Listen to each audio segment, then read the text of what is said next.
Hi, this is Krista Moore with The Krista Moore Show. I'm very excited to have a guest with me today who is an expert in speech and speech pathology, but also a terrific coach for women in leadership and women in sales, helping them kind of be more authentic and also show confidence and understand how language can make or break a sale, so to speak, or how you communicate can make a big difference in how others perceive you. So I want to talk about that a little bit today. That sounds great. Yeah. So you often talk about there's a few tips or techniques that you've noticed in women in particular that you want to share with the group and maybe something that they can start to take notice of. Sure. The first one that comes to mind is filler words. And for women, I'm especially going to point out the word so. So, and I was just using that. That is my filler word. Thank you for catching But it. you know what? You're not alone. This is very common to women, to men too, but so is often used at the beginning of our utterances. The first word that comes out of our mouth after a breath is the word so. The other example is that we put so at the end of a sentence. For example, this is what I have to present to you today. I hope you'll buy it. So. And that just doesn't sound right. It just totally undermines everything that you just said. Why do we say so? I think because we feel like there needs to be some type of transition between the space between what someone else said and when we talk, or between the space and when we talk. And there really doesn't. A transition that works really well and that avoids the filler word is breathing. Just take a deep breath in. Watch this. Try to say the word so and breathe in at the same time. You can't do it. No, you can't.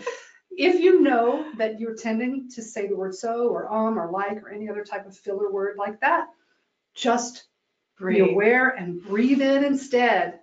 The pause is good. Breathing has benefits. What's number two? Number two, after trying to manage your filler words, is to watch out for something called upspeak.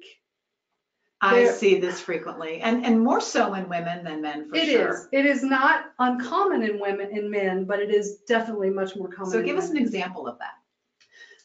Hi, I'm Helen Moses. I'm a voice and messaging coach, and I help you sound more confident when you speak. And you're going, really?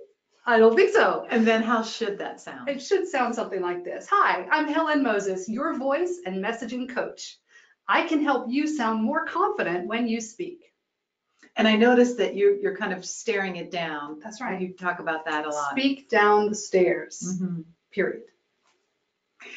What would you say is the third tip or something that you notice that could be corrected for women in sales? I think a lot of times in conversations, we're so focused on the message and getting our point across, and especially in sales, you've got benefit A, benefit B, benefit C, all of these things that I want to make sure you get all of these details. I may even have the presentation on a piece of paper in front of you or on a PowerPoint, that I forget that you're another human being on the other line, on the other end of the conversation. And that connection needs to be there. That connection needs to be there. Just have the intent to connect. And that means more pauses to ask questions or allow the person you're selling to ask you questions. That means paying attention to their emotions and meeting them where they are. So someone might be scared. I don't know, I'm feeling a little reluctant. You can say, I sense you're a little reluctant. Yeah, I can understand why you might feel that way. Exactly. And then, but guess what? Then you bring into your confident posture. You sit up tall. There's another tip. Sit up and have good posture. You sit up and you say, guess what? I have the solution. I understand why you would feel that way, but I have the solution. You see the contrast in that emotion?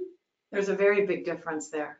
I think that there is this sense that we need to, as women sales professionals, to act and be a certain way, especially in a male-dominated industry. Maybe you're trained, by a man. We do a lot of training by women for women because there is a difference. But what I like to teach is be you, not them. Be your authentic self, and that's going to help you connect on a different level with your buyer. That's absolutely right. As women, we are better at understanding empathy and understanding what another person's going through. We just are.